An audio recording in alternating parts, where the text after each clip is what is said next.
Hello students, welcome back to our channel.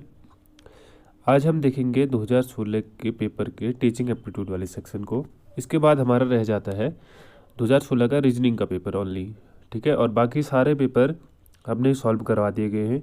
देखिए, जिस दिन से मैंने पढ़ाना शुरू किया है, मैं पहले दिन से आपसे यही कहते आ रहा हूँ कि प्रीवियस ईयर बहुत ज़्यादा इंपॉर्टेंट है इस पेपर में। क्यों? उसका रीज़न ये है कि आपको डिटेल सिलेबस नहीं दिया गया है। आप केवल और केवल पेपर के बेस पर ही एनालाइज कर सकते हो कि आपको किस टाइप के क्वेश्चन पूछे जाने वाले हैं। तो प्रीवियस ईयर जिन्होंने नहीं देखे हैं वो पहले जाके सारे प्रीवियस ईयर कंप्लीट करिएगा। उसके बाद आपको खुद ही लगेगा कि आपको इस पेपर में कितनी ज़्यादा हेल्प मिलने वाली है, ठीक है।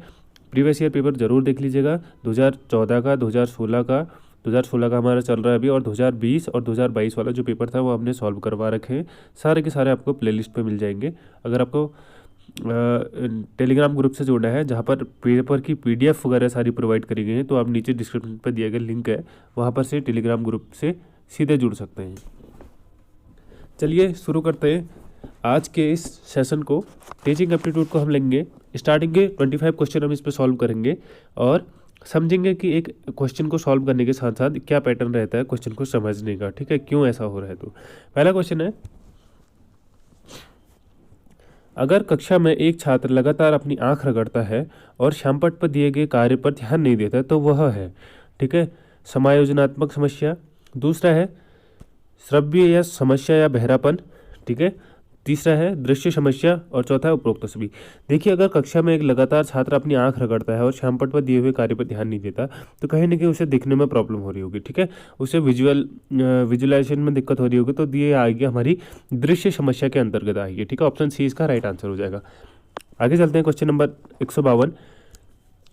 शिक्षक होने पर मैं अपनी कक्षा के उन विद्यार्थियों को पसंद करूंगा या करूंगी जो उच्च परिवार से संबंधित हो, सुंदर एवं आकर्षण हो, आज्ञाकारी हो, कक्षा में क्रियाशील हो। देखिए, एज ए टीचर आप इस चीज़ को बिल्कुल नेगलेक्ट करेंगे, ठीक है। उच्च परिवार से आपको ये चीज़ का फ़र्क नहीं पड़ना चाहिए कि आप कौन सा बच्चा किस बैकग्राउंड से आता है, ठीक है।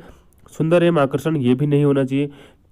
और उसके बाद आज्ञाकारी हो सकता है, बट ऑप्शन जो चौथा है वो ज़्यादा इसमें सही है, ठीक है।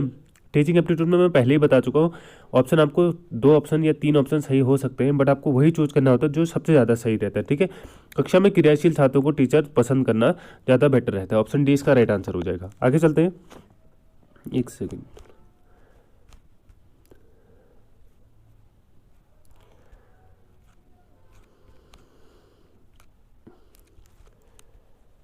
क्वेश्चन नंबर 153 है, निम्न विधियों में से शिक्षण की कौन सी ऐसी विधि है जिनमें हम छात्रों को अधिक से अधिक भाग लेने का अवसर दे सकते हैं। देखिए, पहला है प्रदर्शन विधि, दूसरा है निगमन विधि, तीसरा है प्रश्नोत्तर विधि और चौथा है विश्लेषण विधि। अब देखिए, सबसे अधिक से अधिक भाग लेने का अवसर दे सकते हैं। आप किस टाइप की विधि में शिक्षण विधि होनी चाहिए, वो किस टाइप की विधि में सबसे ज़्यादा अधिक भाग ले सकते हैं। तो इसका जो राइट आंसर हो जाएगा प्रश्नोत्तर विधि, ठीक है। आप सीधे बच्चों से क्वेश्चन आंसर कर सकते हैं। ऐसे में क्या होता है, कक्षा का माहौल सक्रिय बना रहता है और आप एज ए टीचर हर एक स्टूडेंट से इंटरेक्ट हो पाते हो, ठीक है। ऑप्शन सी इसका राइट आंसर हो जाएगा। आगे चलते हैं, क्वेश्चन नंबर 154। निम्नलिखित कथनों में से कौन सा कथन सही है? पाठ्यक्रम पाठ्यचर्या का परिशिष्ट है। दूसरा है पाठ्यचर्या सभी शैक्षिक संस्थानों के समान रहती है। तीसरा है पाठ्यचर्या में औपचारिक और अनौपचारिक शिक्षा दोनों शामिल होती हैं। और चौथा है पाठ्यचर्या में मूल्यांकन के ढंग शामिल नहीं रहते। तो इसका राइट आंसर हो जाएगा ऑप्शन ए इसका राइट आंसर होगा। पाठ्यचर्या जो होती है वो उसका जो परिशिष्ट होता है वो पाठ्यक्रम होता है, ठीक है। पाठ्यचर्या के अंतर्गत ही आपका पाठ्यक्रम आता है। ऑप्शन ए इसका राइट आंसर हो जाएगा। आगे चलते हैं, क्वेश्चन नंबर 155। यदि छात्र आपके कक्षा में उपस्थित ना हो तो एक अध्यापक होने के नाते आप क्या करेंगे? देखिए, यह बहुत ही लॉजिकल क्वेश्चन है और ये सारी प्रॉब्लम आपको जब आप टीचर बन के स्कूल में जाओगे तो सामने देखने को भी आएगी, ठीक है। अब देखिए, ऑप्शन क्या है, उस छात्र को उसकी अनुपस्थिति के लिए दोषी ठहराएंगे। दूसरा है छात्र की वर्तमान अभिवृत्ति को देखते हुए चुप रहेंगे। तीसरा है अध्यापन की कुछ रुचिकर विधियों का प्रयोग के बारे में सोचेंगे। चौथा है कारण को जानने और उन्हें दूर करने की कोशिश करेंगे। तो इसमें सबसे सटीक आंसर लग रहा है ऑप्शन डी।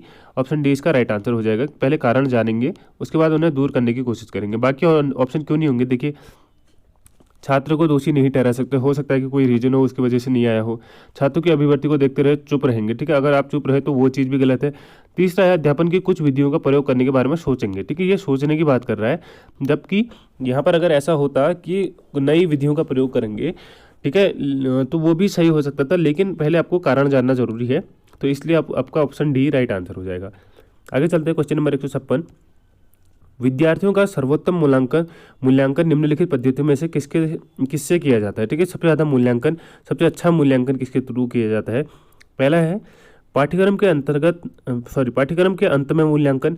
दूसरा है वर्ष में 2 बार मूल्यांकन। तीसरा है सतत एवं व्यापक मूल्यांकन। चौथा है निर्माणात्मक मूल्यांकन। तो इसका राइट आंसर हो जाएगा सतत एवं व्यापक मूल्यांकन हो जाएगा, ऑप्शन सी इसका राइट आंसर होना। आपको उसका सही चीज़ देखना पड़ेगा कि सतत और व्यापक मूल्यांकन किस दिशा में हो रहा है, ठीक है। अब पाठ्यक्रम के अंत में मूल्यांकन जरूरी नहीं है कि बच्चा जो है पढ़ने में अच्छा हो, बहुत सारे लोग स्पोर्ट्स में, क्राफ्टिंग में, गेम्स में और म्यूजिक में अच्छे होते हैं, तो आपको सतत और व्यापक मूल्यांकन हर एक फील्ड में उसको देखना पड़ेगा। अगर पूछेगा, क्वेश्चन आ सकता है इस बार कि एनईपी 2020 में किस प्रकार के मूल्यांकन की बात करी गई है, तो एनईपी 2020 में 360 डिग्री मूल्यांकन की बात करी गई है, ठीक है, 360 डिग्री मूल्यांकन की बात करी है, जिसमें उसकी सारी एक्टिविटीज़ इन्वॉल्व रहेंगी, ठीक है, सारी एक्टिविटीज़ का पार्टिसिपेशन देखा जाएगा एनईपी 2020 के तहत। ये क्वेश्चन इंपॉर्टेंट है, आ सकता है। आगे चलते हैं क्वेश्चन नंबर 157। मान लें कि एक विद्यार्थी अपनी समस्या को लेकर अपने अध्यापक के साथ बांटना चाहता है, ठीक है, और उसके लिए वह अध्यापक के पास जाता है, तो अध्यापक को क्या करना चाहिए, ठीक है, अध्यापक को क्या करना चाहिए। पहला है विद्यार्थी के माता पिता से संपर्क करें और उसकी समस्या का समाधान करना चाहिए। दूसरा है उसे बताएं कि वह उसके घर कभी ना आए, ठीक है, टीचर कह रहा है कि वो मेरे घर कभी ना आए। उसे बताएं कि वो प्रधानाध्यापक से मिले और अपनी समस्या का हल करे। चौथा है उसे युक्ति संगत सहायता देकर उसके मनोबल को प्रोत्साहित करें। सबसे पॉजिटिव आंसर ऑप्शन डी है, तो डी राइट आंसर हो जाएगा, ठीक है। आपको एज ए टीचर, आप उसके फ्रेंड भी हो, ठीक है, स्टूडेंट्स के फ्रेंड भी हो, तो आप उसे युक्ति संगत सहायता देंगे और उसके बाद उसके मनोबल को प्रोत्साहित करेंगे, ठीक है। अगर उसे मॉरल सपोर्ट चाहिए होगा, आप वो दे सकते हैं, ठीक है, प्रॉब्लम का सॉल्यूशन चाहिए होता है वो दे सकते हैं, तो ऑप्शन डी इसका राइट आंसर हो जाएगा। आगे चलते हैं क्वेश्चन नंबर 158। जब कुछ विद्यार्थी शरारत करके कक्षा के अनुशासन को जानबूझकर भंग करने की चेष्टा कर रहे हैं, तो अध्यापक के रूप में आपकी क्या भूमिका होगी, ठीक है। आपकी क्लास में कोई बच्चे जो है क्लास को भंग कर रहे हैं, ठीक है, हल्ला गुल्ला करके या और टाइप की एक्टिविटीज़ करके, तो पहला ऑप्शन है देखो, उन विद्यार्थियों को विद्यालय से निकालना, जो कि गलत ऑप्शन है, ठीक है, आप उसके लिए विद्यालय से नहीं निकाल सकते। उन विद्यार्थियों को पृथक रखना, ठीक है, पृथक भी नहीं रख सकते आप उन चीज़ को, ठीक है, तो ये पार्शियलिटी हो जाएगी। और अगला है आप अपनी सत्ता के साथ उस समूह को सुधार करना, ठीक है। चौथा देखते हैं, उनमें आत्म परीक्षण के अवसर देना और उनके साथ व्यवहार में सुधार लाना, ठीक है। जो पॉजिटिव आंसर है हमारा डी है, तो ऑप्शन डी राइट आंसर हो जाएगा। उन्हें आत्म परीक्षण का अवसर देना, उन्हें सेल्फ एनालाइज करने के लिए कहेंगे और उसके बाद उनके व्यवहार में सुधार लाएंगे, ठीक है, ऑप्शन डी राइट आंसर हो जाएगा। आगे चलते हैं क्वेश्चन नंबर 159। कार्यशालाएं किसके लिए आयोजित की जाती है, ठीक है, कार्यशालाएं किसके लिए आयोजित की जाती है। पहला ऑप्शन है व्याख्यान के लिए। दूसरा है बहुलक्ष्यांक समूह के लिए। तीसरा है नए सिद्धांत प्रदर्शित करने के लिए। चौथा है प्रशिक्षण या अनुभव प्रदान करने के लिए। जो कार्यशालाएं होती है, ट्रेनिंग्स कहते हैं जिसे, वो क्यों होती है, प्रशिक्षण और अनुभव प्रदान करने के लिए, ठीक है। अगर आप टीचर बनोगे उसके बाद भी आपकी समय समय पे जो है ट्रेनिंग होती रहती है, तो ये ऑप्शन डी इसका प्रशिक्षण के लिए राइट आंसर हो जाएगा। अगला है कक्षा में कुछ छात्र बहुत अधिक सीखने की जिज्ञासा प्रदर्शित करते हैं। यह इसलिए हो सकता है कि छात्र प्रतिभाशाली हो, धनी परिवार के हो, बनावटी व्यवहार करते हो, कक्षा में उद्दंडता पैदा करना चाहते हो। देखिए ये तीन है जो कहीं ना कहीं नेगेटिव इम्पैक्ट दे रहे हैं। धनी परिवार के, जरूरी नहीं है कि धनी परिवार का छात्र ज़्यादा सीखने की कोशिश करेगा। बनावटी व्यवहार नहीं हो सकता है कि वो रियल में जानना चाह रहा है। और तीसरा उद्दंडता पैदा करना चाहते हैं, ऐसा भी नहीं हो सकता, बच्चे रियल में भी हो सकते हैं, ठीक है। तो ऑप्शन ए इसका जो पॉजिटिव आंसर है वो है कि छात्र जो है प्रतिभाशाली हो सकते हैं, ठीक है, ऑप्शन ए राइट आंसर है। आगे चलते हैं क्वेश्चन नंबर 161। एक अध्यापक की सबसे महत्वपूर्ण विशेषता है, ठीक है। पहला है विषय का गुण ज्ञान हो। दूसरा है अच्छी संप्रेषण क्षमता हो। तीसरा है छात्र कल्याण की चिंता हो। और चौथा है प्रभावी नेतृत्व का गुण हो। देखिए एक टीचर की सबसे महत्वपूर्ण विशेषता क्या है, सबसे महत्वपूर्ण क्या होगी इसमें, आपको अपने सब्जेक्ट में एक्सपर्ट होना पड़ेगा, ठीक है। पहले आपको सब्जेक्ट में एक्सपर्ट होना चाहिए और और उसके बाद और चीज़ें काम आएंगी। ठीक है, छात्र कल्याण की चिंता, अगर आपको आप अपने सब्जेक्ट का ही ज्ञान नहीं है तो आप खड़े होकर आगे से क्या बोल पाएंगे, कुछ भी नहीं बता पाएंगे। तो ऑप्शन ए इसका राइट आंसर होगा कि आपको अपने सब्जेक्ट का गुण ज्ञान होना चाहिए। ठीक है, आगे चलते हैं। क्वेश्चन नंबर 162, शिक्षक छात्र के संदर्भ में निम्न में से कौन सी बात सही है। ठीक है, टीचर और स्टूडेंट के परिप्रेक्ष्य में कौन सी बात सही है कह रहा है। पहला है बहुत बहुत औपचारिक तथा निकटता, कक्षा कक्ष तक सीमित, सद्भावनापूर्ण और सम्मानपूर्ण। चौथा है उदासीनता। ठीक है, तो इसका जो राइट आंसर हो जाएगा ऑप्शन ए इसका राइट आंसर होगा कि टीचर और स्टूडेंट्स के बीच में बहुत अनौपचारिक और निकट का संबंध होना चाहिए। ठीक है, अगर आपको एक अच्छा टीचर बनना है तो आपको बच्चे के साथ जितना ज़्यादा इंटरेक्ट हो सकते हो, जितना ज़्यादा क्लोज हो सकते हो, तो वह बच्चे के लिए और आपके लिए दोनों के लिए अच्छा रहेगा। ऑप्शन ए इसका राइट आंसर हो जाएगा। आगे चलते हैं। छात्रों की शैक्षिक निष्पत्ति में सुधार लाया जा सकता है। ठीक है, शैक्षिक निष्पत्ति में कैसे सुधार लाया जा सकता है, यदि उनके माँ बाप को प्रेरित किया जाए कि क्या अपने बच्चे के कार्य का निरीक्षण करें, अतिरिक्त ट्यूशन की व्यवस्था करें, इसके बारे में चिंता ना करें, बार बार अध्यापन के साथ साथ अंतःक्रिया करें। ठीक है, तो इसका राइट आंसर हो जाएगा ऑप्शन ए। अगर पेरेंट जो है बच्चे का मॉनिटरिंग करते रहेंगे, बार बार उसके जो कार्य निरीक्षण करते रहेंगे, तो वो उस बच्चे के लिए शैक्षिक उसमें सुधार लाने के काम करेगा। ठीक है, बार बार उसकी मॉनिटरिंग होती रहेगी तो वो उसके लिए अच्छा वो रहेगा। ट्यूशन की व्यवस्था करें, अगर गवर्नमेंट कभी भी ये नहीं कहती कि ट्यूशन की व्यवस्था, अगर आप बच्चा आपके साथ 6 घंटा 7 घंटा रह रहा है तो उसके बाद भी उसे ट्यूशन की ज़रूरत पड़ रही है, तो इसका साफ साफ यही मतलब होता है कि आप अपना काम अच्छे से नहीं कर रहे हैं। ठीक है, ऑप्शन बी नहीं होगा। इसके बारे में चिंता ना करें, अगर बच्चे के बारे में पेरेंट चिंता ही ना करेंगे, सब चीज़ छोड़ देंगे, तो वो भी गलत होगा। बार बार अध्यापक के साथ अंतःक्रिया करें। ठीक है, ये चीज़ हो सकती है सही, लेकिन ये जो है ऑप्शन ए इसका ज़्यादा बेनिफिशियल हमें इसका जो है ऑप्शन ए ज़्यादा अच्छा लग रहा है। ठीक है, ज़्यादा सही है। ठीक है, ऑप्शन डी से, तो ऑप्शन ए इसका राइट आंसर हो जाएगा। आगे चलते हैं। क्वेश्चन नंबर 164, एक सजीव कक्षा की स्थिति में यह हो सकता है कि, देखिए एक्टिव क्लास में क्या हो सकता है कह रहा है, समय समय पर बच्चे में हंसी के फव्वारे उठें, कक्षा संपूर्ण शांति रहे, बार बार शिक्षक छात्र वार्तालाप हो। चौथा है छात्र में जोर जोर से वाद विवाद हो। तो इसका राइट आंसर हो जाएगा ऑप्शन सी सबसे पॉजिटिव आंसर है। क्लास में अगर टीचर और स्टूडेंट के बीच कन्वर्सेशन होते रहेगी तो वो एक अच्छा माहौल माना जाता है कक्षा के परिप्रेक्ष्य में। ठीक है, ऑप्शन सी राइट आंसर हो जाएगा। आगे चलते हैं। कक्षा में प्रभावी अनुशासन के लिए अध्यापक को क्या करना चाहिए। ठीक है, प्रभावी अनुशासन के लिए क्या करना चाहिए। पहला ऑप्शन है आपका छात्र को जो चाहे करने दें। ठीक है, ये गलत होगा। ठीक है, ऐसे तो उद्दंडता मचा देंगे बच्चे। ठीक है, छात्रों की कठोरता के साथ व्यवहार करें, ये भी नहीं हो सकता, एकदम कठोर स्ट्रिक्टनेस भी नहीं अपना सकते। छात्रों की कुछ समस्याओं का हल करने दें। ठीक है, छात्रों को कुछ समस्याएं हल करने दें। और चौथा है उन्हें नरमी के साथ रहते। अब नरमी भी नहीं दिखा सकते, आपको अनुशासन के लिए पूछ रहा है, तो ऑप्शन सी इसका राइट आंसर हो जाएगा। छात्रों को कुछ समस्याएं हल करने को दे दें। ठीक है, उससे क्या हो जाएगा, बच्चे ऑटोमेटिकली अनुशासन में आते रहेंगे। अगला क्वेश्चन है क्वेश्चन नंबर 165। एक सेकेंड, हाँ, तो क्वेश्चन नंबर 165 हमारे पास, कक्षा में प्रभावी, हाँ ये हो गया 166 प्रभावी शिक्षण सामग्री वह है जो, देखिए इफेक्टिव टीचिंग जो है, जो एसेसरीज है उसकी बात कर रहा है। क्या है, रंग बिरंगी तथा देखने में अच्छी हो, सभी ज्ञानेंद्रियों को सक्रिय करती हो। तीसरा है सभी छात्रों को दिखाई देती हो। चौथा है बनाने तथा प्रयोग करने में आसान हो। इसका जो राइट आंसर हो जाएगा वो ऑप्शन बी हो जाएगा कि जो सभी शिक्षक सहायक सामग्री होती है वह सभी ज्ञानेंद्रियों को सक्रिय करती है। अब यहाँ पर बात आती है कि शिक्षक सहायक सामग्री क्या होती है।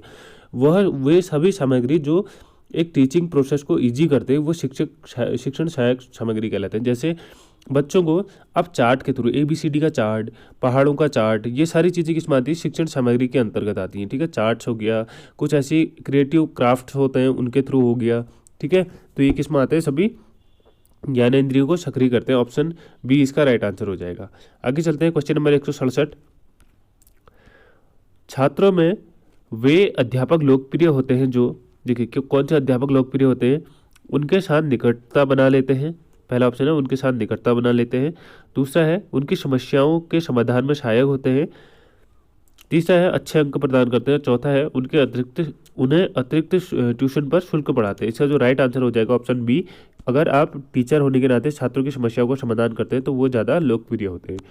आगे चलते हैं। क्वेश्चन नंबर 168, एक प्रभावी कक्षा कक्ष के वातावरण का मूल तत्व क्या है? ठीक है, प्रभावी कक्षा कक्ष के वातावरण का मूल तत्व क्या है? पहला है शिक्षण सामग्री में विविधता, दूसरा है शिक्षक छात्रों के सजीव अंतःक्रिया, तीसरा है संपूर्ण शांति, चौथा है कठोर अनुशासन। जो इसका राइट आंसर है वो ऑप्शन बी हो जाएगा कि मैंने पहले भी बताया कि टीचर और स्टूडेंट के बीच सजीव अंतःक्रिया मतलब एक्टिव क्लासेस होनी चाहिए, एक्टिवली दोनों एक दूसरे से बात कर रहे होने चाहिए, वो सबसे अच्छा वातावरण माना जाता है क्लास के लिए। आगे चलते हैं क्वेश्चन नंबर 169। यदि कक्षा के पहले दिन किसी छात्र किसी अध्यापक को स्वयं का परिचय देने के लिए गए तो अध्यापक को क्या करना चाहिए? ठीक है, अगर आप पहले दिन क्लास में जा रहे हैं तो छात्र आपसे बोल रहे हैं कि आप अपना परिचय दें, तो अध्यापक को क्या करना चाहिए? पहला है कि उन्हें कक्षा के बाद मिलने के लिए कहें, संक्षेप में अपने बारे में बताएं, दूसरा है इस मांग की उपेक्षा करें तथा पढ़ाना शुरू करें, चौथा है इस प्रकार के अनिष्ट मांग के लिए उन्हें डांटें। जो इसका राइट आंसर हो जाएगा ऑप्शन बी हो जाएगा। आप एज ए टीचर सबसे पहले क्या होता है, सबसे पहले इंट्रोडक्शन होता है। ठीक है, अगर आप बच्चों का नाम जानोगे, बच्चे आपके नाम जानेंगे, तो आपका जो है दोनों के बीच का रिलेशन है, बॉन्डिंग है जो वो अच्छी बनेगी। ठीक है, तो ऑप्शन बी इसका राइट आंसर हो जाएगा। और बाकी सारे ऑप्शन तो नेगेटिव पॉइंट ऑफ व्यू में दे रहे हैं आप। ठीक है, आप देख सकते हो बाकी सारे option negative point of view में है। अगला है क्वेश्चन नंबर 170। बच्चों में नैतिक मूल्य का प्रभावी रूप से विकास किया जा सकता है। ठीक है, बच्चों में नैतिक मूल्य का प्रभावी रूप से विकास कैसे किया जा सकता है? यदि अध्यापक बार बार मूल्यों की बात करे, दूसरा है उन्हें स्वयं उन पर आचरण करे, तीसरा है महान व्यक्तियों की कहानियां सुनाए, चौथा है देवी देवताओं की बात करे। जो इसका राइट आंसर हो जाएगा वो ऑप्शन बी हो जाएगा। मैंने पहले ही बताया था पिछली क्लासेस पे, अगर आपने देखा होगा। और इससे एक ना एक क्वेश्चन, एक नहीं ज़्यादा क्वेश्चन आते हैं। ठीक है, अगर हम आगे देखेंगे तो कहीं ना कहीं इससे रिलेट करता हुआ कोई ना कोई क्वेश्चन होगा। कॉन्सेप्ट क्या है कि बच्चे जो होते हैं वो अनुकरण करते हैं। ठीक है, छोटे बच्चे जो होते हैं वो अनुकरण करते हैं। अब अनुकरण क्या होता है? बच्चे जो होते हैं चीज़ों को कॉपी करते हैं। ठीक है, बच्चे चीज़ों को कॉपी करते हैं, जिसे हम कह सकते हैं कि वही चीज़ सीखते हैं जो उसके सामने वाला पर्सन कर रहा होता है। ठीक है, अगर आप स्वयं अच्छी चीज़ों को कर रहे होंगे, नैतिक मूल्यों को आप स्वयं पर आचरण कर रहे होंगे, तो बच्चे भी उससे आपसे इंस्पायर हो रहे होंगे। ऑप्शन बी इसका राइट आंसर हो जाएगा। आगे चलते हैं। यदि छात्रों के एक समूह में कुछ मंदबुद्धि और कुछ प्रतिभाशाली छात्र हैं तो अध्यापक के लिए क्या बेहतर होगा? ठीक है, पहला ऑप्शन है शिक्षण के स्तर को ऊंचा रखना ताकि मंदबुद्धि छात्र ऊपर उठकर बराबरी पर आ सके, दूसरा है शिक्षण के स्तर को नीचा रखना ताकि प्रत्येक छात्र समझ सके, तीसरा है शिक्षण के मध्यम स्तर को रखना ताकि प्रतिभाशाली छात्रों को अधिक निराश ना लगे, चौथा है मंदबुद्धि के लिए अतिरिक्त शिक्षण का प्रबंध करना। ठीक है, और ऑप्शन है आपके पास ए और पहला और दूसरा दोनों, दूसरा है दूसरा और चौथा दोनों, तीसरा है तीसरा और चौथा दोनों, और चौथा है इनमें से कोई नहीं। ठीक है, चौथा क्या है? इनमें से कोई। अब दोबारा देखेंगे अगर इन क्वेश्चनों को, तो आपको देखने को मिलेगा कि ऑप्शन जो है हमारा एक तो बिल्कुल तीसरा सही है कि शिक्षण के स्तर को आप माध्यम में रख सकते हैं। ठीक है, मध्यम में क्या रखेंगे?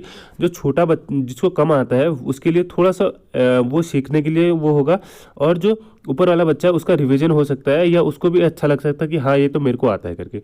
तो तीसरा तो सही हो सकता है और चौथा भी सही हो सकता है साथ में। ठीक है, मंदबुद्धि छात्रों के लिए अतिरिक्त शिक्षण का प्रबंधन कर सकते हो आप, तो तीसरा और चौथा दोनों सही हो सकते हैं। आप देखेंगे कुछ में है, ये देखिए ऑप्शन सी में है तीसरा और चौथा दोनों हो सकते हैं। ठीक है, एक्स्ट्रा क्लासेस की व्यवस्था कर सकते हो, और शिक्षण के माध्यम को अगर आप साथ में पढ़ा रहे हो तो मीडियम लेवल का रख सकते हो। ठीक है, आगे चलते हैं क्वेश्चन नंबर 174, सॉरी कितने हैं, क्वेश्चन नंबर 172। ठीक है, 172 है औपचारिक शिक्षण की पहचान क्या है? ठीक है, औपचारिक जो शिक्षण है उसकी पहचान क्या है?